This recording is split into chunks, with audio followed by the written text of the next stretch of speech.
The orc woman walked into the Harrogate harbormaster's office like she owned the tide itself, and every man in the room went very still. Thomas Maddox had been in the middle of arguing his net repair fees when the door swung open, and she filled the frame, and the words died somewhere between his chest and his mouth. She was tall, broader at the shoulder than most men he had crewed with, her green skin the deep warm shade of summer sea glass, and she wore fitted travel leathers the color of oiled walnut, a close-laced bodice over a long-sleeved undershirt of dark linen, trousers tucked into knee-high boots, a short-bladed hunting knife on one hip, and a coiled rope on the other. Her dark hair was braided back from her face and wound with a strip of red cord.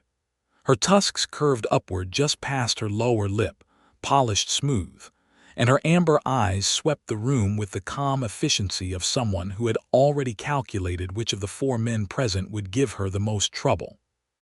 She landed on Harrowmaster Krell, a red-nosed man who outweighed her by half again, and she said, "I am looking for a boat willing to take cargo and one passenger up the Serpent Coast to Rowanfall.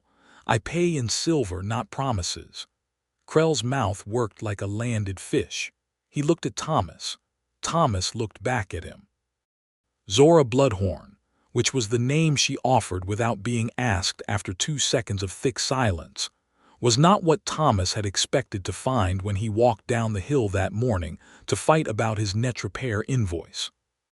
But Thomas Maddox had spent 3 years in a cloister learning to hold his tongue when men around him were about to say something foolish, and he had spent 2 years since leaving that cloister learning that the world rewarded the man who moved first while everyone else was still blinking. He said, "I have a boat." She looked at him. The look was thorough and unsentimental, the kind a horse trader gives a horse. "You look like a man who mends nets," she said. "Do you also sail them?" "I sail, I mend, I cook tolerably well, and I do not stare."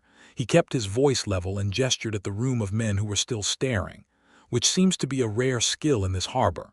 Something shifted at the corner of her mouth, not quite a smile, the consideration of one.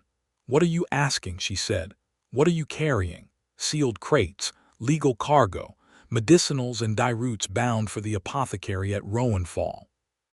"Then I am asking 12 silver for the passage, 5 days fair wind, 7 if we get the autumn squalls, and an honest accounting of what I am hauling before we clear the breakwater. I do not carry surprises." She looked at him for another measured moment, and the harbor office felt very small, and Thomas was aware that his heartbeat had changed in a way it had not changed in some time. He stood his ground. 11, she said, "and I help crew." "Done," said Thomas. Krell started to sputter something about harbor regulations and the provenance of her cargo, and Zora turned those amber eyes on him with the slow, patient attention of a woman who had heard every variation of this speech and found it boring, and Krell stopped talking. They shook on it at the dock 2 hours later, her hand dry and warm and very strong, and Thomas felt the calluses on her fingers and thought that she was telling the truth about being able to crew. His boat was the Saltmere Tern, 22 feet of well-kept timber with patched but serviceable sails, and a hold that smelled of brine and old rope and cedar pitch. It was not a pretty boat. It was a working boat, and Thomas kept it the way he kept himself, which was honest and in good repair if not especially fashionable. Zora walked its length with her eyes before she stepped aboard, which he appreciated. She set her pack in the bow and her crates amidships, and when she lashed them down she used a knot he had not seen before that was better than the one he would have used, and he filed that away. "You know boats," he said. "I know the Serpent Coast. I have walked it and sailed it both." She straightened and looked north where the coast went ragged and gray. "My mother's people traded out of Kethmark for 3 generations. I grew up on the water." "Then your mother was an orc from Kethmark?" "Yes." "And your father?" She looked at him steadily. "Human, a fisherman from Rowanfall. They met on the water. He thought she was remarkable. She thought he was persistent." Thomas laughed, genuinely and without checking himself, and something in her expression unlocked a fraction. "That sounds familiar," he said. "My father was persistent too. spent 40 years arguing with a woman who was better than him at everything and called it marriage. Was it? Best marriage I have ever seen. They put out on the evening tide with a following wind that was almost too good to trust, and Thomas stood at the tiller with the salt smell of the Serpent Coast opening ahead of them, and thought about the strangeness of his life, which had been a very quiet life until very recently, and which seemed to be getting less quiet by the hour. He had left the cloister of the Pale Brothers 3 years ago, not in disgrace and not in crisis, but simply because after 6 years of copying manuscripts and tending the garden and praying at the appointed hours, he had understood one morning with total clarity that he was living the life of a man who was afraid to live. The brothers were good men. The cloister was peaceful, and it had been slowly, gently, very kindly killing something in him that he did not have a name for but felt acutely. So he had thanked the prior, taken his small travel pack, and walked out through the gate and down to the sea, because the sea was the one thing he had always understood. His father had been a fisherman, his grandfather before that, and Thomas had traded 6 years of manuscript ink for salt spray and had never once felt he had made the wrong trade. Harrogate was the harbor he had settled in, 2 years of building the Turn's reputation for reliable short-haul work up and down the Serpent Coast, and it was a decent life, an honest life, a life where he was moderately respected and moderately comfortable and utterly, persistently alone. He was 26 years old and he was used to it, and he had made his peace with it, and he thought about it almost not at all. Zora Bloodhorn settled herself in the bow on the second watch and looked at the stars and did not talk for a long time, and Thomas found her silence comfortable rather than awkward, which was rare. "You are not afraid of me," she said eventually. It was not quite a question. Should I be? The harbor master was. "Krell is afraid of his own reflection," Thomas said. "I once watched him spend 3 minutes frightened of a seagull that had landed on his windowsill." She made a sound that was unmistakably a laugh, surprised out of her before she could decide whether to let it go, and Thomas felt something warm settle in his chest. "How long have you been working the coast?" she asked. 2 years here. Before that I was somewhere else, less practical." He paused. "I was a lay brother with the Pale Brothers up in the Kenneth Hills." Silence. "Then with care you left." "By my own choice. I am not under censure or anything dramatic. I simply realized I was better suited for the world than for the cloister. The prior shook my hand and wished me luck and told me not to come back looking for a bunk when the wind got cold." He smiled at the stars. He was right about that. The cold was the whole point. She turned her head and looked at him with a new kind of attention. "That is not the answer I expected." "What answer did you expect?" "Something about prejudice. Something about being driven out because of an orc connection or a scandal." "I have no orc connections yet," he said, and heard the yet land in the air between them and did not take it back. She looked at him for a long moment, and then she looked at the water, and in the silver starlight with the wind pulling at the red cord in her braid, she was so entirely striking that Thomas had to remind himself to watch the tiller. "Your crates," he said, changing tack carefully. "Medicinals for the apothecary, the whole story." She was quiet for a beat. "Mostly. There is also a package addressed to an elder of the Greentooth clan who winters in Rowanfall. Personal correspondence. Nothing illegal. Nothing that would make Lord Cassavar's harbor patrol interested." He felt rather than saw the sharpening of her posture. "You know Cassavar." "Everyone on the Serpent Coast knows Cassavar," Thomas said. "He has held the 3 harbor towns since his father died last spring, and he has been making his position on orc trade very plain. 2 boats turned back last month. 1 skiff set on fire at the Kethmark dock, though they called it an accident." "I know about the skiff," she said quietly. "Were those your goods?" "My goods, my cousin's boat." She paused. "He was not on it when it burned. He was on the dock. He watched it go." Thomas held the tiller and said nothing for a moment, because sometimes the thing that needed to be said was simply acknowledged rather than spoken over. "I am sorry," he said, and meant it plainly. "Cassavar wants the coast trade clean of orc merchants. He has been building to it for 6 months. She looked north, the direction they were sailing. "This is the last run. If I can get the medicinals through to Rowanfall, the apothecary there has agreed to take over the supply contract himself, a human merchant, so Cassavar's inspectors cannot touch it. And the correspondence to the elder will not be correspondence for much longer. There is a treaty negotiation happening in the spring. I was asked to carry documents that lay the groundwork. Thomas absorbed this. So you are not just a cargo trader. I am absolutely just a cargo trader, she said, with a calm firmness that somehow communicated the exact opposite. He laughed quietly. Right. Well, my boat, my risk. I knew what I was walking into when I shook your hand. You did not know all of it. I knew enough, he said. I knew Krell was afraid of you, and that you could throw a better lashing knot than me, and that you offered 11 silver instead of 10. Honest people do not round down. They find the number that is actually fair.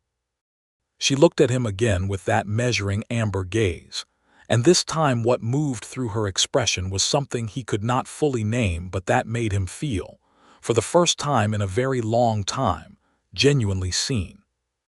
They ran north through the night and into a gray, brisk morning, and when Thomas woke from a 3-hour sleep on the canvas-covered bow cushion, he found that Zora had trimmed the sails perfectly and was eating dried apple from her pack with the focused pleasure of someone who had skipped too many meals.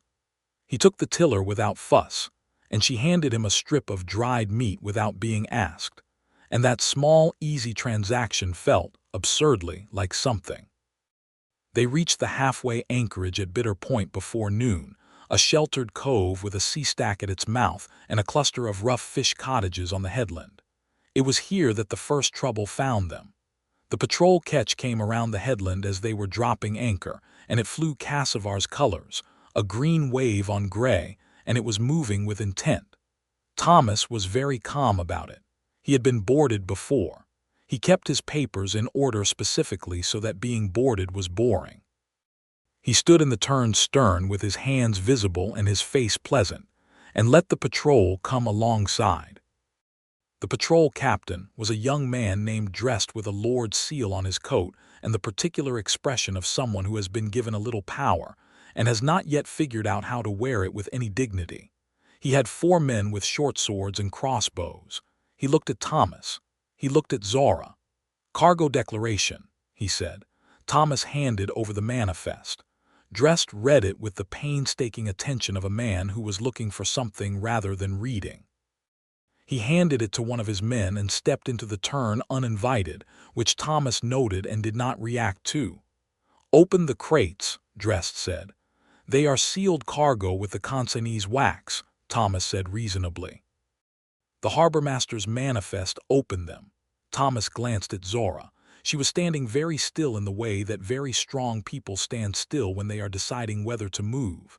Her hand was not on her knife, but it was near it. Thomas, she said quietly, and her voice carried a warning not for him but about the situation, and he heard it. Go ahead, Thomas said to Dressed. They are medicinals. You are welcome to verify. Dressed opened 2 of the 4 crates and found stoppered bottles and wax-wrapped bundles of dried herbs and nothing else, and his expression curdled with disappointment. He looked at Zora with a dislike that was plain and had nothing to do with the cargo. What is your business on the Serpent Coast? He said to her directly. Trade, she said, as declared on the manifest. Lord Cassavar has the authority to restrict the movement of non-citizens in these waters. I am a citizen of Rowanfall, she said, born and registered. You are welcome to check that record. Dressed's jaw tightened. Where is the rest of your cargo? You are looking at all of it. He looked at the 4 crates and then at her pack in the bow, and Thomas saw him consider it. And Thomas said, easily and without aggression, her personal effects are not cargo, Captain. That is standard maritime law, which I imagine you know. Dressed turned to him. You are a Harrogate fisherman, cargo hauler, licensed. Thomas kept his voice pleasant. Is there a problem with the license? There will be, Dressed said, if you continue to make a habit of this kind of passage. He stepped back to his ketch. His men followed. The ketch pulled away, and Thomas watched it until it was around the headland, and then he let out a slow breath. Zora sat down on the crates she had just watched a stranger rifle through, and she looked at Thomas with an expression he could not immediately read. "You were not afraid of him either," she said. "I was slightly afraid of the crossbows," Thomas admitted. "But you stood your ground. You were standing yours." "It would have been ungentlemanly to do less." She stared at him. Then she said, low and with a quality in her voice he had not heard from her before, something rougher and more real, "Most men would have handed me over to avoid the trouble." "I know," he said. "Why didn't you?" He thought about how to answer that honestly, the way the brothers had taught him to, without ornament. "Because it would have been wrong," he said. "And I gave up doing things because they were easy about 3 years ago." Zora Bloodhorn looked at him across the breadth of his small, honest boat, with the sea wind pulling at her braid and the gray autumn light on her face, and she did not say anything else, but something changed. Something fundamental. Thomas felt it the way you feel a current change beneath a hull, not in one dramatic instant but as a shift in the quality of everything. They sailed on through the afternoon with the wind freshening and the coast growing wilder on their port side, the cliff faces going from sandy gray to black basalt. And Thomas taught her the name of every headland, and she told him the orc names for the same formations, which were older and considerably more poetic. The orc name for Bitter Point was Calith Sura, which meant the place where the water argues with the rock, and Thomas thought that was exactly right. She told him about growing up between two worlds, her mother's clan in the interior hills and her father's house in Rowanfall, speaking both languages, belonging fully to neither place. She said it without self-pity, as a fact, the way you name the shape of a coastline. But Thomas heard what lived underneath it, the particular tiredness of a person who has spent a lifetime being a bridge and being thanked by neither shore. "Do you still have people in Rowanfall?" he asked. "My father is gone, 4 years now." A pause. "His sister is there." She was kinder than the others. The others. His family, the town. She shrugged, a controlled movement. "Rowanfall is not a bad place.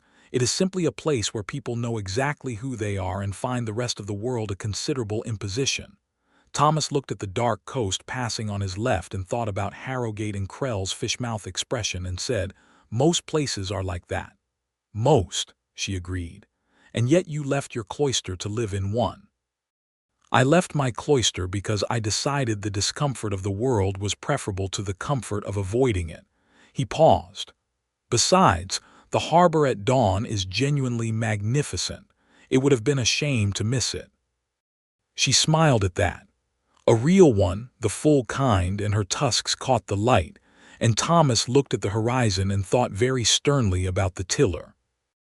They anchored that night in the lee of a sea stack called the Shepherd because of its silhouette, and the wind came up enough that going ashore at the Bitter Point fish cottages was more trouble than it was worth. So they ate aboard, Thomas's reasonable salted fish stew made in the small iron pot over the deck brazier, and they sat in the lamplight with the boat rocking gently on its anchor chain, and the stars appearing in breaks between traveling clouds. It was Zora who moved first. It was not dramatic or calculated.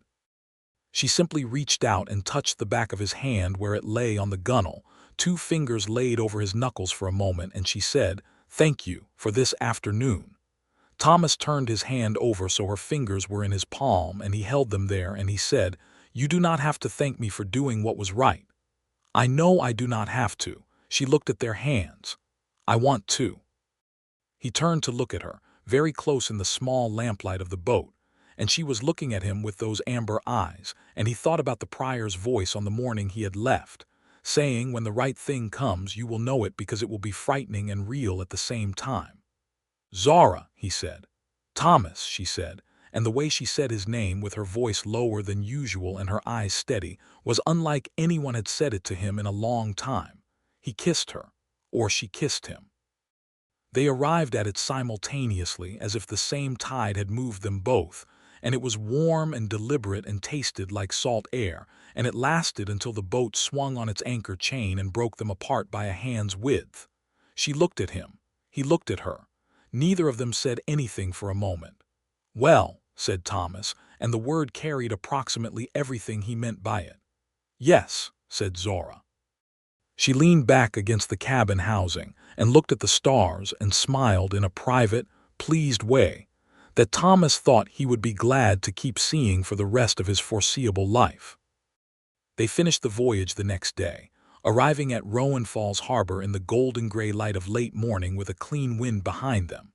The harbor was smaller than Harrogate, more sheltered, the village climbing the hillside above it in layers of stone cottage and tiled roof. Fishing boats sat at their moorings. A handful of merchants moved along the dock.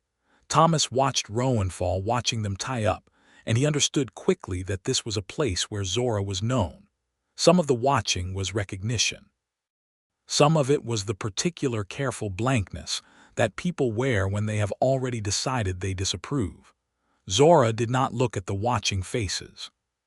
She unloaded her crates with brisk efficiency, and Thomas helped, and they found a harbor lad to cart them to the apothecary. The transaction at the apothecary was quick and professional.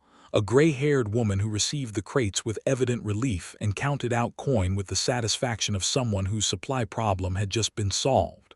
The package for the clan elder was the last piece. Zora tucked it under her arm and said, "I will not be long." "I will be here," said Thomas. He sat on a bollard and watched the harbor and ate an apple he had traded for with the harbor lad and thought about the night before, the warmth of it, the simplicity of it, and felt something he could only call contentment, which was an emotion he had been somewhat rationing. She was gone an hour, and she came back looking lighter, something of a weight carried down. She sat beside him on the dock edge with her boots over the water and said, "Done. The groundwork is laid. Come spring, there will be people in the right rooms with the right documents, and maybe Cassivar's harbor blockade of orc trade will cost him more politically than it earns him." "And in the meantime," Thomas said. "In the meantime," she said, and looked at him sideways, and he waited. "I appear to have no particular reason to leave Rowanfall immediately." "Is that so?" he said. "Unless you are in a hurry to get back to Harrogate." He thought about his empty mooring and his repaired nets and the invoice he had not finished arguing about. "I have time," he said. She stayed in Rowanfall for 3 days, and Thomas stayed with her, and those 3 days had a different quality than any 3 days he could recently remember. They walked the coastal path above the harbor. They ate at the harborside alehouse, and they talked about everything and nothing with the easy thoroughness of two people who have somehow skipped the early awkward stages and arrived directly at honesty. She told him about orc clan customs, the marking ceremonies, the way elder orcs bound alliances, the specific and serious business of orc courtship. He told her about the cloister's garden, the specific silence of early morning prayer, why he had loved it, and why it had not been enough. But there was also a problem, and it declared itself on the second evening. Thomas had gone to refill their water jugs at the town well, and when he returned, Zora was in a conversation with a man in a well-made coat who had the look of someone accustomed to being obeyed. He was not shouting. He was using the calm, firm voice of a man who considers himself the floor under other people's feet. Thomas came up beside her and heard the tail end of it. "The elder Bloodhorn's family has been an accommodation in this town for 2 generations, and I have respected that accommodation," the man was saying. "But you specifically have been making a nuisance of yourself with Cassivar's administration, and I am telling you plainly that there are limits to what my tolerance can cover." This was Alderman Reith, as Thomas would learn. He ran the Rowanfall Town Council and had a hand in every piece of commerce that moved through the harbor. And he had, it emerged, a fairly specific arrangement with Lord Cassivar that did not include his harbor being used for orc-mediated treaty documents. Zora was looking at Reith with that patient, dangerous stillness, and Thomas set down the water jugs and stood beside her, close enough that his shoulder nearly touched hers, and Reith's gaze moved to him. "Who are you?" Reith said. "The man who brought her cargo," Thomas said, "legally with a proper manifest." "This is not about the manifest." "Then what is it about?" Reith looked between them. "I am told you spent last night at the Gull and Anchor." "We did," Thomas said, "as registered guests." I imagine the registration is in order, since the Gull and Anchor is a legitimate establishment. Together, Reith said.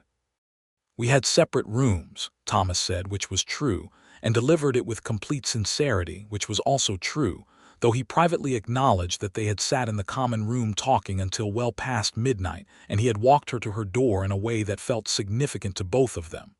Reith looked at him with the dislike of a man whose script was not running correctly. You would do well to be on your way back to Harrogate, he said. Both of you. When I am ready, Zora said. It was the first thing she had said in the conversation, and it landed like a small stone dropped in still water. I have business here, family here. You are welcome to write your concerns to the harbor records. Reith left. Thomas picked up the water jugs. His arrangement with Cassivar, he said, goes back before the father's death, she confirmed. Reith has been the local facilitator for Cassivar's trade restrictions. He makes money on the differential when orc goods are excluded and human traders fill the gap. She paused. He is not a stupid man. He knows we are not finished here. What is he likely to do? She thought about it honestly. Send a message to Cassivar. Cassivar may choose to send that patrol ketch back with more formal authority. She looked at Thomas. You could leave. Your part of this was the cargo run. Thomas looked at her steadily. I could, he said. I'm not going to. She searched his face. Thomas, this is not your fight. I know it is not my fight, he said. I am choosing it anyway. There is a difference.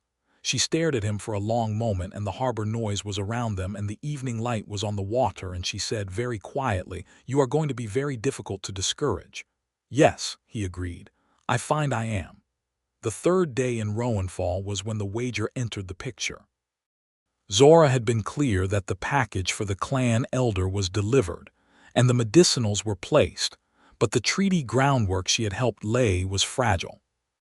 Cassivar's administration would move to undermine it within weeks if there was no local human voice willing to advocate for the orc trading relationships. The apothecary had the supply contract, but she was one person with limited political reach. What was needed was a sustained presence. Someone who moved in harbor commerce, who could push back on Reith's quiet manipulations. Thomas was thinking about this when they were sitting at the end of the dock with their feet over the water, and she said, I am going to propose something that is either very practical or very absurd. Tell me, he said. I have a storage arrangement in the harbor here, a quarter share in a warehouse. I use it for staging cargo during the trading season. It is registered in my name, which means it is perpetually under scrutiny. She turned the red cord at the end of her braid through her fingers. If it were registered to a Rowanfall harborman, a legitimate licensed cargo hauler, it would be much harder for Reith and Cassivar's administration to interfere with. You want my name on the warehouse, Thomas said. I want a partnership, she said carefully. I am not asking you to front something you do not benefit from. I am proposing that we operate it together. Your Harrogate license, your harbor connections, my cargo relationships, my trading network. She paused. Equal shares. Real work, a fair arrangement. Thomas thought about the Saltmere Tern sitting at her Harrogate mooring and the net repair invoice and the particular quality of every morning for the past 2 years, which had been a quality of doing honest work in useful solitude. He thought about the last 3 days. He thought about the night on the boat with the stars and the salt air. You are proposing a business partnership, he said. Yes. That would require me to base here rather than in Harrogate. Yes. For how long? She looked at the water. At least a season to see if it works. The treaty negotiation is in the spring, he said. You need the network stable through winter. Yes. He looked at her. She was looking at the water. Her profile was clean and strong against the harbor light, and she was being very carefully not looking at him, and he understood that for all her directness, this was a thing she was asking carefully because it mattered and she was not sure. Zora, he said. She looked at him. I will do it, he said. But let us be clear about something. I am doing this because I want to be here, not because it is a good business arrangement, though I think it is. Because I have not wanted to be in a place this much in 3 years, and the place is specifically wherever you are. She was quiet for a moment. Something moved in her amber eyes, something vast and guarded that was opening. "That is a significant thing to say," she said. "I know," he held her gaze. "I mean it significantly." She reached out and took his hand, the same gesture as before but fuller, her fingers threading through his, and she held it with the care of someone handling something they have decided not to break. "All right," she said. "Then let us see what this season brings." What it brought in the first 4 weeks was a surprising amount of work and a satisfying amount of trouble. They moved the warehouse registration, and Thomas spent 10 days running back to Harrogate to close his mooring contract and collect his tools and his small stock of personal things, and say goodbye to the harbor he had been working for 2 years. Krell watched him load his gear with the expression of a man watching a storm he had warned everyone about arriving on schedule. "You are going to regret this," Krell said, "getting tangled up with an orc woman." Thomas secured his rope chest in the turn's hold and said pleasantly, "I hope you are right, Krell, because from where I am standing it looks considerably more interesting than anything I have done in 2 years, and I would hate to discover that being interesting was the regrettable part." He sailed back to Rowanfall on a bright October morning, and when the harbor came into sight, he could pick her out on the dock immediately, tall and green-skinned in her dark leathers, and she raised a hand when she saw the turn's sail, and he felt something uncomplicate itself in his chest. They settled into a rhythm. Thomas ran cargo, legitimate, licensed, increasingly well-connected cargo between Rowanfall and the coastal villages to the south, and Zora managed the warehouse and the relationships with the orc trading networks inland. It was real work, unglamorous and demanding, and they did it well together. And in the evenings they sat in the warehouse office over the accounts or on the dock with mugs of warm cider, and they talked the way two people talk when they have decided to take each other seriously. The physical charge between them had not diminished. If anything, it had deepened into something more deliberate, more aware of itself. She would brush his shoulder with hers in the narrow warehouse aisle, and the contact would linger a half-second past necessary, and she would look at him with those amber eyes warm and openly appreciative, and Thomas would go back to the invoice he was working on with his concentration slightly rearranged. He was careful and direct about it, because he thought she deserved that. One evening in the 2nd week he said simply, "I want to be with you. I am not going to be obscure about it, and I am not in a hurry. Tell me what you want." She looked at him for a long time. Then she said, "I want the same thing. It has been a long time since I trusted it." "Then we take the time we need," he said. "No hurry, I'm not going anywhere." "You keep saying that," she said, "because I keep meaning it." She kissed him then on the dock in the cool October evening with a thoroughness that left no ambiguity about the wanting, and he held her face in his hands like something he had found and was not giving back, and when they separated she was looking at him with a soft, slightly stunned expression. "No hurry," she said, as if testing the phrase. "But that does not mean no movement." "Agreed," he said. The trouble with Cassivar accelerated in November. Reith had sent his message, as they had known he would, and Cassivar's response was administrative rather than violent, but it had teeth. 3 of the warehouse's import licenses came back stamped with pending review, which meant the goods sat in customs and the clients went without, and the money that should have moved did not. Thomas spent a week at the Harbor Records office making the case, page by page, that the licenses were in order and the reviews were pretextual, and he managed to get one released, but the other 2 stalled. More troubling, 2 of the Orcone trading boats that used Zora's warehouse arrangement were turned away from the Rowanfall harbor on consecutive mornings, told their berthing permits had lapsed. The permits had not lapsed. Thomas had checked them himself.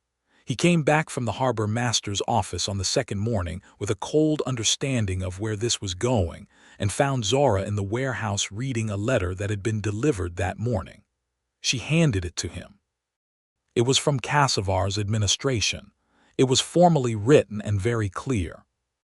It advised that the partnership of Maddox and Bloodhorn was under review for conduct prejudicial to the peace and commerce of the Serpent Coast Lordship, that both principals were expected to appear at the Kassavar Administrative Hall in the town of Graymere in 14 days' time, and that failure to appear would be treated as admission of the conduct described. The conduct described was, essentially, the treaty work, described, of course, in different terms. Interference with lawful administrative decisions, unauthorized facilitation of restricted commerce, advocacy for entities under trade restriction. Thomas set the letter down and looked at Zora. "If we go to Graymere," she said, "we walk into Kassavar's hall and we are on his ground and he sets the terms. Yes. If we do not go, he uses the non-appearance to justify action against the warehouse and the licenses. Yes. What are you thinking?" she asked. "I am thinking," Thomas said slowly, "that Reith is his local instrument. That if Reith's arrangement with Kassavar became public knowledge, the specific commercial benefit he derives from the orc trade exclusions, it would make it considerably harder for Kassavar to use him as a respectable-seeming intermediary. We would need documentation. The harbor master keeps records," Thomas said. "Not all of them are sealed. And I have been in that office a great deal lately. It took him 4 days. He was careful and methodical, the way the brothers had taught him to work through an archive, and what he found was not a smoking confession but was something better. A pattern. Dates and amounts, differential pricing coinciding exactly with orc trade exclusion orders, Reith's warehouse billing at increased rates, 2 payments from Kassavar's estate ledger to Reith's account at times that matched with specific restriction orders. Nothing that would stand up in a court of law alone, but assembled together. A picture clear enough that any reasonable reading would understand it." He brought it to Zora, spread out on the warehouse table, and she looked at it for a long time. "This needs to be in the right hands," she said. "There is a magistrate at Rowanfall," Thomas said. "Not Reith. A woman named Halvar. She has jurisdiction over harbor commerce. She has not, as far as I can find, any known relationship with Kassavar." "She is human," Zora said. "Not an objection, just a notation. She is also, according to the harbor lad who delivers her correspondence, a woman who gets visibly angry when she reads Kassavar's administrative letters." Thomas paused. "That may mean nothing. It may mean something." Zora sat back and looked at the ceiling of the warehouse and said, "This is a wager." "Yes," Thomas said. "If Halvar is honest, we have a tool. If she is not, we have handed Kassavar's people our documentation and worsened our position considerably." "What does your instinct tell you?" He thought about it carefully, the way he thought about things that mattered. "I think the harbor lad does not lie about what he sees. I think Halvar is angry about those letters. And I think the right thing and the strategic thing are the same thing here, which is that we go to Halvar rather than playing Kassavar's game in Graymere." He looked at Zora. "But it is your trading network and your treaty work at stake. It is your call." She looked at him steadily, and what was in her eyes was something that had been growing all these weeks, warm and fierce and specific. "You are my partner," she said. "Equal shares, we decide together. Then I say we go to Halvar." "Then I say yes," she said. Magistrate Halvar was a spare, gray-haired woman of about 50 who received them in her harborside office with an expression of professional neutrality that slipped only very slightly when she looked at Zora. She read the documentation Thomas had assembled without speaking, and then she read it again, and then she set it down on her desk. "Where did you find these records?" she said. Thomas told her exactly where. She noted it. "If I act on this," she said carefully, "Kassavar will contest it, and he has more resources than this harbor office." "I know," Thomas said, "but he will contest it publicly, and the documentation will be part of the record." Halvar looked at Zora. "And the treaty work. You are saying that Kassavar's trade restrictions are being used not only to favor human merchants, but to disrupt a legitimate political negotiation." "Yes," Zora said. "The documents I delivered to the clan elder last month are part of a diplomatic process sanctioned by the Interior Council. That process predates Kassavar's lordship and is beyond his administrative authority to interfere with." Halvar was quiet for a very long time. Then she said, I will need 2 days to consult with the Interior Council's harbor representative. Do not come to this office again until I send for you. And in the meantime, Zora said. In the meantime, Halvar said, do not give Kassavar's people any reason they do not already have. They walked back through Rowanfall streets in the gray November cold, and Thomas felt the taut wire of it, the wager placed, the dice still in the air. Now we wait, Zora said. Now we wait, he agreed. She took his hand in the street publicly, unhurriedly, and they walked back to the harbor together. The 2 days became 4, and on the morning of the 4th day, a harbor runner brought a message to the warehouse that made Zora set down her cup and read it twice, and then look at Thomas with an expression that was the beginning of relief. Halvar had found the Interior Council's harbor representative. Halvar had presented the documentation. The harbor representative had, it appeared, been waiting for exactly this kind of opportunity, because Kassavar's trade restriction practices had already drawn quiet attention from the Interior Council, and all that had been lacking was a documented local case with a willing complainant. The Graymere hearing was not cancelled, but its nature had changed. It was no longer an administrative review of Maddox and Bloodhorn's conduct. It was a commercial inquiry into the harbor restriction practices applied to orc trade interests along the Serpent Coast. Halvar had been appointed as the presiding magistrate. Reith came to the warehouse himself that afternoon. He was not shouting, but the careful composure was gone. He stood in the warehouse doorway and looked at Thomas with a cold fury that was entirely personal. "You are a cargo hauler," he said. "A minor harborman from Harrogate with a small boat and a recently acquired warehouse share. You have no idea what you have stepped into." "I think I have a reasonable idea," Thomas said mildly. "Kassavar does not forget," Reith said. "I appreciate the warning," Thomas said. "I will note it in the records." Reith left, and the door swung shut, and Zora stood in the middle of the warehouse floor with her arms crossed and looked at Thomas with a brightness in her eyes that he was learning meant she was feeling something she was about to choose whether to express. "You are insufferably calm," she said. "Cloister training," he said. "We had a monk who said that the man who keeps his voice level controls the room." She crossed the warehouse floor and she put her hands on his face and she kissed him in a way that was warm and urgent and unambiguous. And when she pulled back, she said, "I have never met anyone like you." He smiled. "Lay brothers with Serpent Coast cargo licenses are rarer than you would think." She laughed, the full real laugh, and it echoed in the old stone warehouse, and he held her by the waist and thought that he could live the rest of his life inside that sound. The weeks leading to the Graymere hearing were not quiet. Kassavar's administration filed counter-complaints, as expected. 2 of the harbor merchants who relied on Reith's patronage cooled toward Thomas visibly, passing him on the dock with a studied lack of acknowledgement that was meant to signal where the winds were blowing. Thomas acknowledged it and went on with his work. More pressingly, Kassavar sent 3 men to Rowanfall in the last week of November, not patrol catch officers but private men, dressed plainly, who moved around the harbor asking questions. Thomas noticed them on the 2nd day. Zora had noticed them on the 1st. "They are looking for something to use," she said. "Cargo irregularity, most likely," Thomas said. "Something that can be spun as evidence of the restricted commerce they mentioned in the original letter. Everything we have is clean." "I know, I have checked it 3 times. He paused. "But they may not need something real. They may need something that looks real long enough to muddy the hearing." This was the thing that brought them to a specific evening 2 days before the Graymere hearing, when one of the private men tried to break into the warehouse.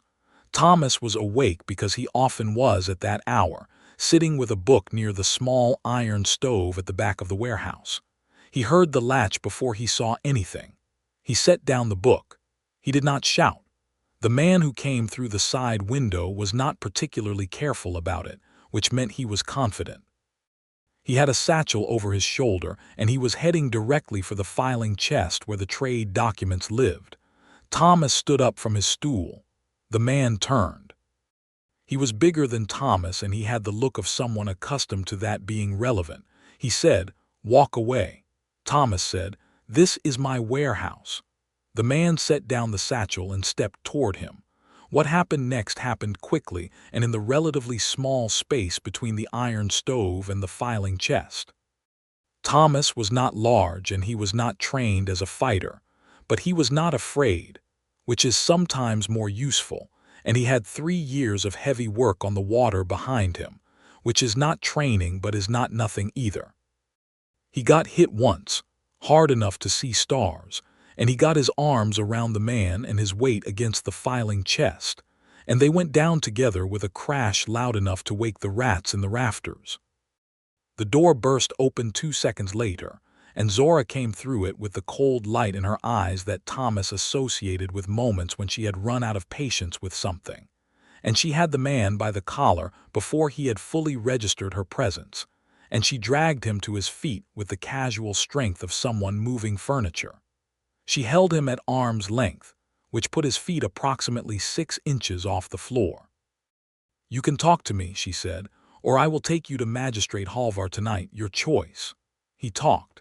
He was, it turned out, employed by a man 2 steps removed from Kassavar's household, and his specific commission was to plant altered cargo records in the warehouse filing chest. He had the altered records in his satchel. Zora set him down. She took the satchel. She looked at Thomas, who was sitting against the wall pressing his hand against the side of his face where he had been hit and examining the ceiling in the interested way of a man who is deciding whether he has a concussion. "Thomas," she said, with a quality in her voice he had not heard before, something soft and alarmed. "I am fine," he said. "I have looked at worse ceilings." She came and crouched in front of him and took his face in her hands very gently and looked at the side of his head where the blow had landed, and her expression was the particular expression of someone whose heart is doing something they were not expecting. "You did not have to stay," she said quietly. "I know," he said. "You should have woken me. You needed the sleep." He met her eyes. The concern in them was very direct and very real, and underneath it was something else. The same something that had been building since the night on the boat, since the dock in October, since every morning they had worked the harbor side by side, and it was not contained anymore. She kissed him, careful of the bruising at his temple, and then held his face in her hands and pressed her forehead to his, and they stayed like that for a moment with the warehouse cold and quiet around them. "I am glad you are here," she said.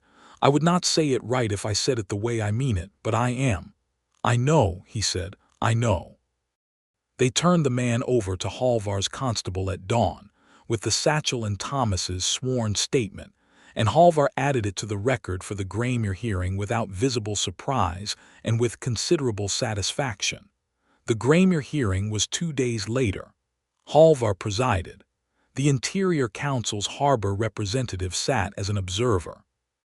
Reith appeared and was questioned, and gave answers that did not align with the documented record, and was not prosecuted that day, but was plainly not going to enjoy the following weeks.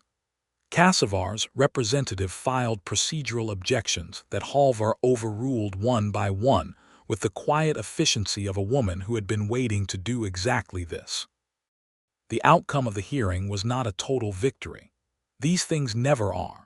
But the harbor restriction practices were formally suspended pending Interior Council review, and the review was expected to result in permanent restrictions on Kassavar's ability to impose orc trade exclusions without a documented public interest case. The pending license reviews on the warehouse were withdrawn. The 2 orc trading boats whose berthing permits had been fabricated lapsed were reinstated. Reith resigned from the town council 3 weeks later, without public explanation, in the manner of a man who has calculated his position and found it untenable. Kassavar remained. Kassavar would remain. He was a lord, and lords did not disappear because of one uncomfortable hearing. But his specific tool had been removed, and the specific pressure on the Rowanfall harbor had been lifted, and the treaty negotiation that was coming in the spring had room to breathe. It was enough. It was, Thomas thought, a good enough wager. He was thinking about this on an evening in early December, sitting on the dock with Zora when she said, "I want to tell you something about orc custom." He looked at her. She was turned toward him, serious in the way she was serious when something mattered very much. The harbor lights were reflected in the black water below them, and her breath made small clouds in the cold air. "When two orc people decide to formalize a bond," she said carefully, "there is a marking ceremony. The clan witnesses. The elder speaks the binding words. And then the bride—" She paused, and her jaw tightened slightly, and she continued, "The bride marks her partner. Not a wound, a mark. Made with a carved bone comb, a kest dipped in a dye ink. A pattern on the back of his left hand. It means she is choosing him publicly in front of the clan, that he is hers, that she will stand for him." Thomas listened carefully. "I am not in a clan," she said. "I have not been part of a formal clan since my mother's people and I fell out of contact after my father died. I do not have an elder to speak the words." She turned the red cord in her braid through her fingers, the same gesture he associated with her navigating something internal. "But the custom matters to me. My mother did it, her mother before that. It is the thing I grew up believing was the most serious thing a person could do." "The mark," Thomas said. "Yes." "What does it mean for the person who receives it?" She looked at the water. "In the old custom, it means they are claimed, protected, that her honor covers them." She paused. "But the older meaning, the one my mother explained to me when I was young, is simpler. It means she sees him, she knows him, she is not going anywhere." Thomas was very quiet. The harbor sounds moved around them, the creak of wood, the lap of water, the distant call of a gull. "Zora," he said. "I know we are not in a clan," she said quickly, and he could hear the care she was taking, the way she was managing something that could hurt.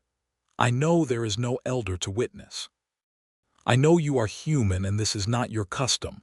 I know, Zora," he said again. She stopped. He turned toward her on the dock. "Are you asking me?" She met his eyes. The amber was very direct.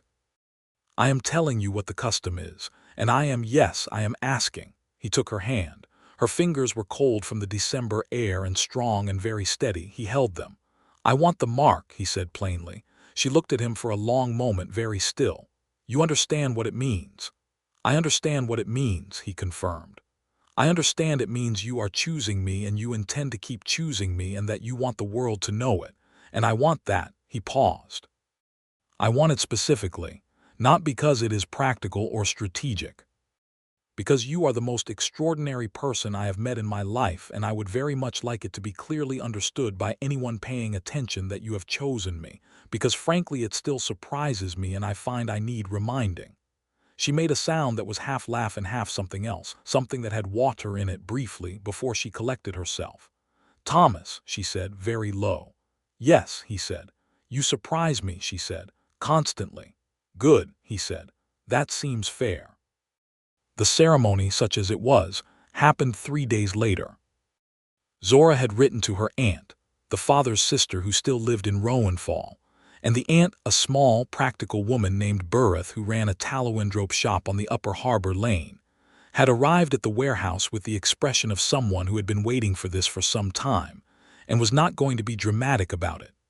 She had brought her neighbor, an old orc woman named Sarat who was perhaps 70, and had the kind of presence that required no introduction, and Sarat knew the elder's words. She had learned them from her own mother, she said, and she had never expected to speak them at a human-orc bonding, but she found the idea appropriate, because the words were about seeing and choosing and staying, and those things did not have a species.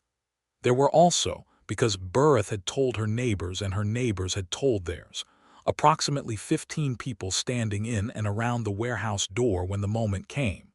Some were harbor workers Thomas had come to know. Some were Rowanfall townspeople who had watched the Graymere hearing process with varying degrees of sympathy. Some were simply curious. It was not a formal ceremony, and it was not a polished event.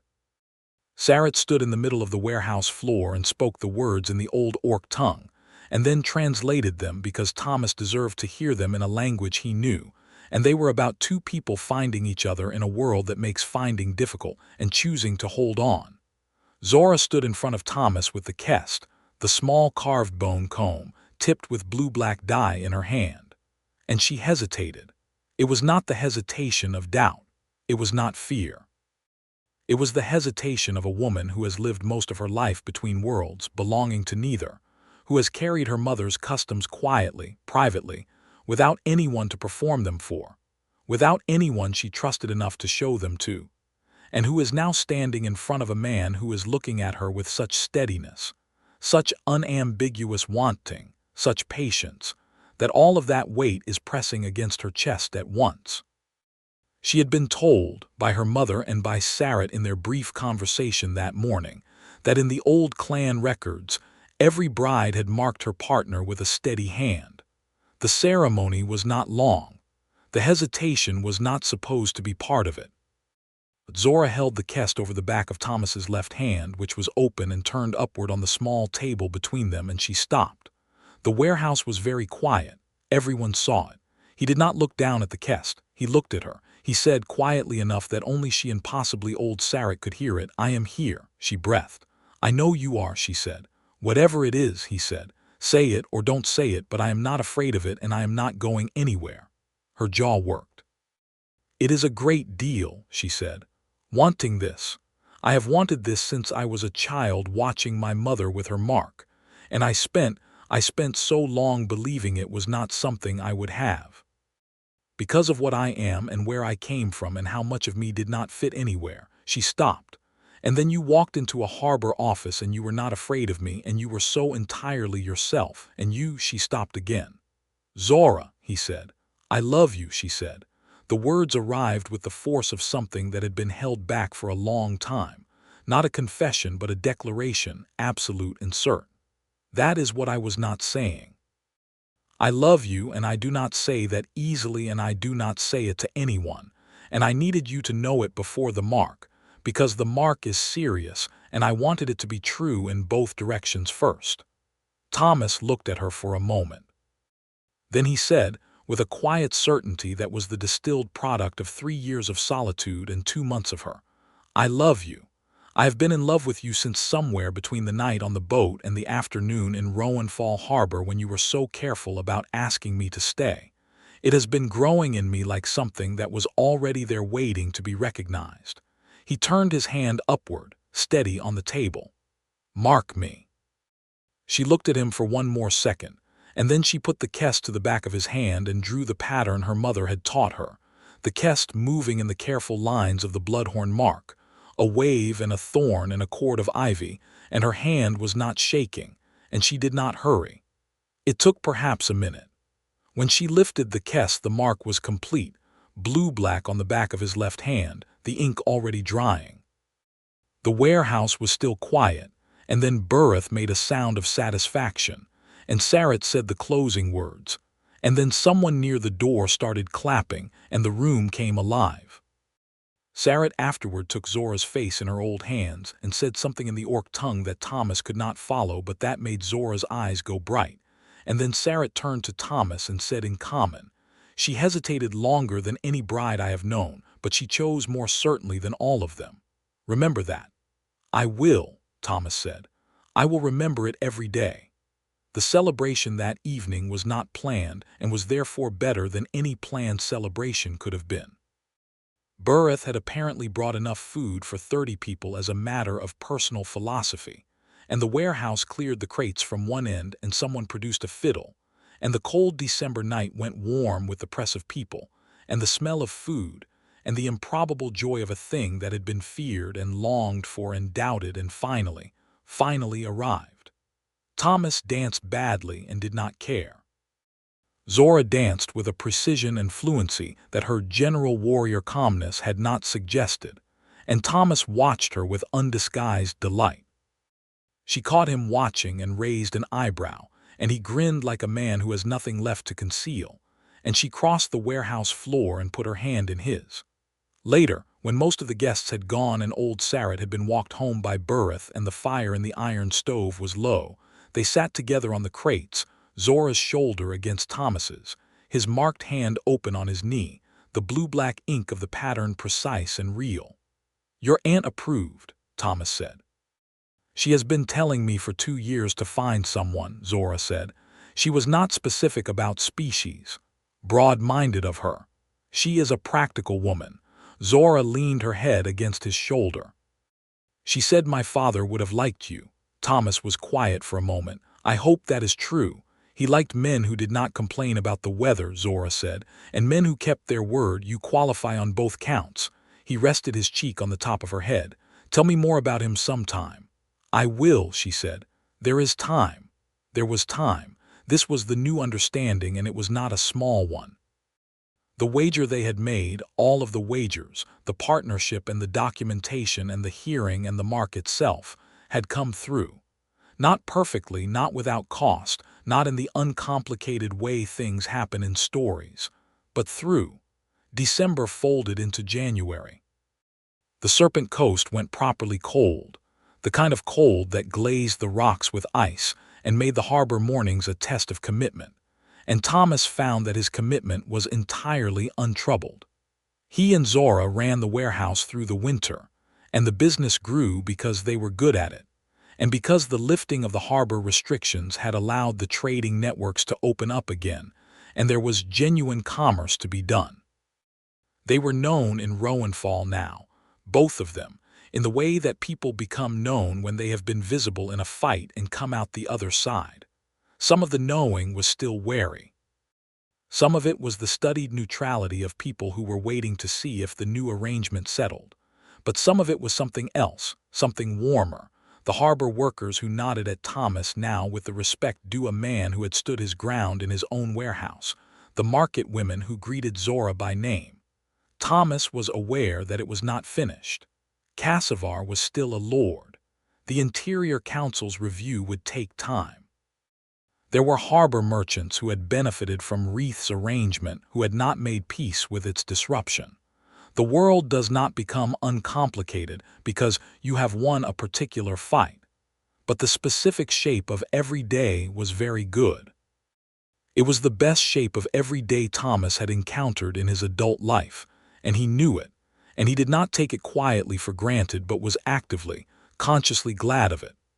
The night after the ceremony, when the warehouse was dark and Burrith and Sarrett had gone and the harbor was quiet, was the night everything else resolved.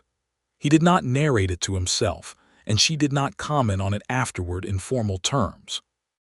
What he knew was that she came to him certain and warm and wanting, and he received her with the same, and it was not the tentative thing of a new beginning but the settled, confident thing of two people who had already decided.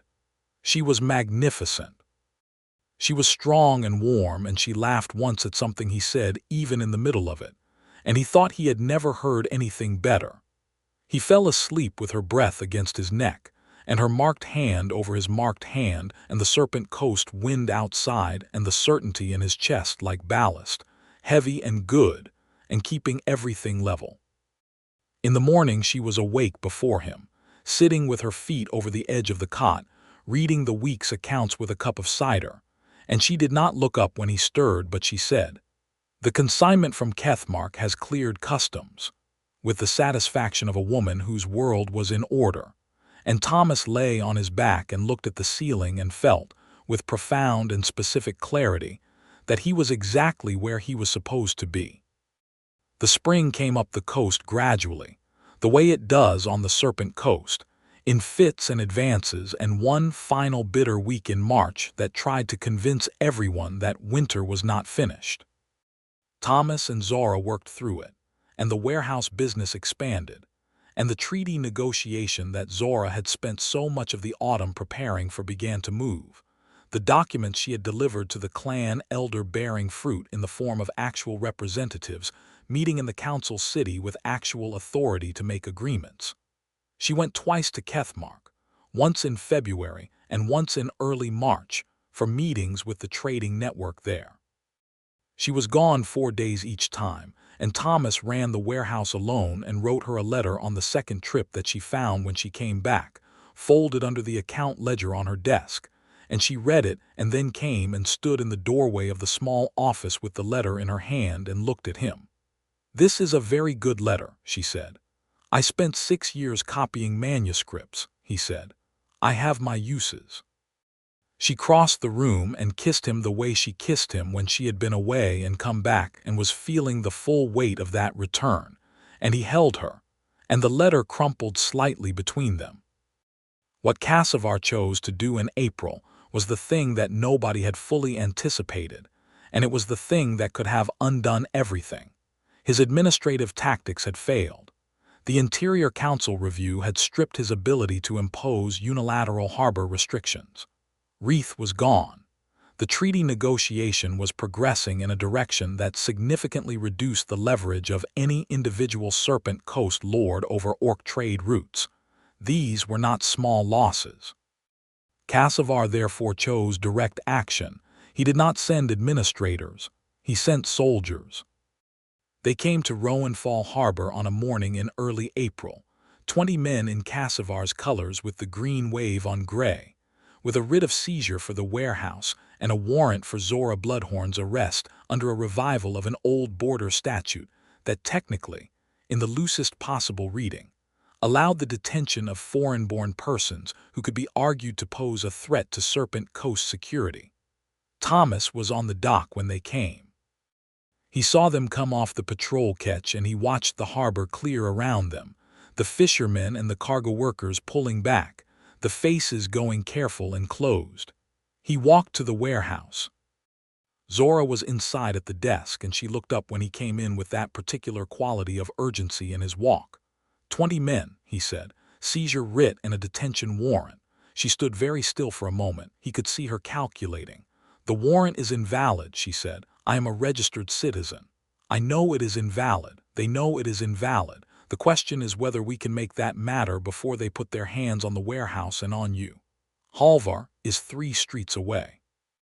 I am going to her now. He grabbed his coat.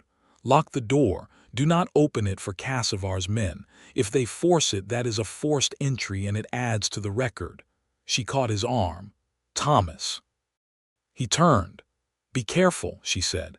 It came out raw, stripped of the controlled delivery she usually used. Just the 2 words, her hand on his arm, her eyes direct. I will be back in 10 minutes, he said. He ran. He found Halvar already aware because the harbor watch had sent a runner, and she was in her office with her constable and her deputy and the look of a woman who had been expecting this and was ready for it. She had the counter-documentation ready, the original citizenship registration, the invalidation of the old border statute as it applied to current registered citizens, the Interior Council's recent determination on harbor seizure authority. This is going to be physical, Halvar said. They are Cassivar's soldiers. They answer to him, not to me. Then it needs to be public, Thomas said. They cannot make a public scene and have it go unreported when the Interior Council hearing is still open. He went back out. He did not run this time. He walked back down the harbor lane to the warehouse, and he could see the 20 men arrayed in front of the door, and he could see that the door had not been opened, and he could see that approximately 30 harbor workers and townspeople had gathered at the edges, watching. He walked to the front of the 20 men. The captain of them was a grizzled soldier named Ven, who had the flat-eyed look of someone following orders he did not personally doubt. Thomas stood in front of him in the harbor morning with the sea wind at his back and said, clearly enough for the watching crowd to hear him, "This is a licensed commercial warehouse, registered with the Harbor Authority of Rowanfall. The writ you are carrying has not been validated by Magistrate Halvar, who has jurisdiction over all harbor property in this town. If you proceed, you are acting outside your legal authority." Ven said, "Move aside." "I am the registered co-owner of this property," Thomas said. "I am not moving aside." Ven looked at him. He was 60 pounds heavier and had a sword. He looked at Thomas with the expression of a man deciding whether to simply step through a small obstacle. Thomas stood his ground. The crowd was very quiet. The warehouse door opened behind him.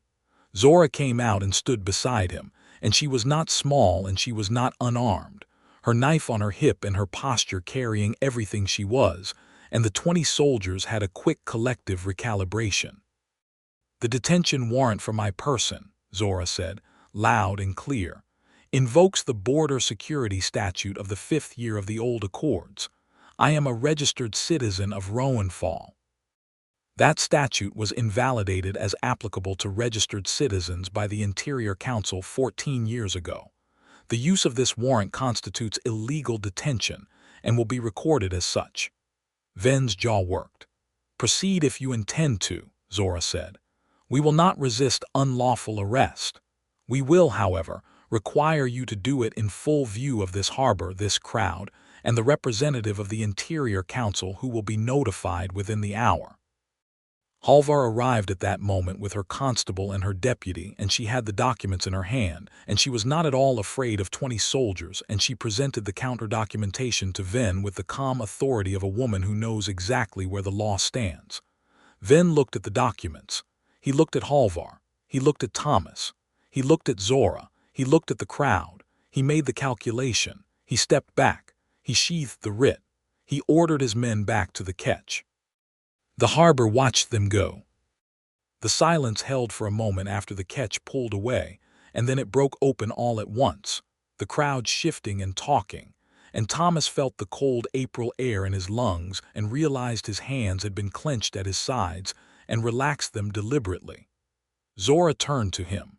Her face was doing something complicated, something that had been held behind the public composure of the confrontation and was coming through now. She reached out and took his arm with both hands and said quietly for him alone, "I had the knife." "I know," he said. "I was ready to use it. I know. You stood in front of 20 men with nothing." "I had arguments," he said. "I had the law, I had you." He paused. "I had the crowd." She shook her head slowly. "Thomas, I was not going to let them take you," he said simply. "I was not going to let them take the warehouse. This is ours. We built it. It stands." She looked at him, and in her amber eyes was the full weight of everything she had given him in that marking ceremony, the choosing, the certainty, the public declaration, and it was still there, entirely undiminished, made larger by this morning. "It stands," she said. Halvar filed the incident report that afternoon, and it went directly to the Interior Council review, and it was the final element that converted the review from an administrative process into a formal censure of Kassavar's harbor practices. He was not removed from his lordship. These things are never that clean. But his authority over harbor commerce and the bodies of citizens within his coastal towns was formally and permanently constrained, and the specific mechanisms he had been using were dismantled by name. The treaty negotiations concluded in late May with an agreement that both human and orc trading interests along the Serpent Coast would be governed by a shared commerce charter, administered jointly, with no single lord holding exclusive restriction authority. The clan elder in Rowanfall sent Zora a letter that she read twice, and then folded carefully into the inside pocket of her bodice, over her heart. Rowanfall changed by degrees. Not all at once, not dramatically, but in the way that towns change when something they feared has been there long enough without harm, and the fear begins to look like a habit that serves nothing. The harbor workers who had pulled back in the winter began to nod at her and then to talk to her, and then, by spring, to bring her harbor gossip the way they brought it to each other, which is a form of acceptance that is not dramatic but is real. Berth began to appear at the warehouse for dinner twice a week, which was not requested but was also not unwelcome, because Berth was excellent company and brought good cheese. She referred to Thomas as her nephew with a completeness that left no room for qualification, and Thomas found this made him feel something he had been careful not to examine, the specific sensation of belonging to a family that had chosen him. Summer arrived, and with it the full weight of a Serpent Coast trading season, and the warehouse did business that Zora said was twice what she had managed in any previous year. They hired 2 workers, a harbor lad named Pell who was quick with numbers, and a retired fishing woman named Carr who could manage a cargo net better than anyone Thomas had worked with. They were good days. They were genuinely, specifically, properly good days, and Thomas had lived enough of the other kind to know the difference. On a June evening when the harbor was long and golden, and the sea was the particular shade of blue that the Serpent Coast only managed in summer, they sat on the dock, and Zora leaned against his shoulder, and the mark on the back of his left hand was faded now to a softer version of its first intensity, but it was there, it was readable, and in the summer light you could see the wave and the thorn and the ivy cord clearly. "Are you glad?" she asked. "Of what specifically?" She gestured broadly at the harbor, the warehouse, the town, the sky. "All of it." He turned to look at her, and she was lit gold by the evening, and she was watching him with those warm amber eyes that were more known to him now than any landscape. And he thought about the cloister and the quiet and the particular safe emptiness of that life. And then he thought about every morning since October, the salt and the noise and the work and the arguing and the fighting and the waking up with her there. "Yes," he said, "more than I have ever been glad of anything." She smiled, not the controlled or half-surprised smile of their first days, but the full, real, private one, the one that was only for him, and she leaned her head on his shoulder again and looked at the water. "My mother used to say," she said, "that the Bloodhorn mark is not about possession. It is not about claiming someone as a thing. She said it is about saying, 'I know who you are, I know all of it, and I am still here.'" He looked at the mark. He turned his hand and she put hers over it. "You know who I am," he said. "I do," she said. Lay brother turned cargo hauler, insufferably calm, cannot be easily frightened, makes reasonable stew, terrible at dancing. She paused. "Loves me very much." "Yes," he said, "that last one especially." "I know," she said, "and I am still here." He pressed her hand between both of his and looked at the harbor turning gold in the evening, the boats at their moorings, the warehouse door open at the head of the dock, Pell inside counting invoices, car on the quay doing something efficient with a rope, Burrith's shop a lit square 3 streets up the hill, Rowanfall going about its summer evening around them, and above everything the Serpent Coast sky going from blue to deep amber to the first suggestion of stars. He had left a cloister to find the world. He had found the world. He had found it considerable and demanding and often difficult and occasionally terrifying and utterly, comprehensively worth it, and he was holding the proof of that in his hand. "I am still here too," he said. And the evening settled around them and the harbor breathed, and the mark on his hand was the color of deep sea and certain things, and Zora Bloodhorn was there beside him, warm and real and entirely his, and he was entirely hers, and the Serpent Coast went on as it always had, wild and beautiful and not gentle, and they were at home in it.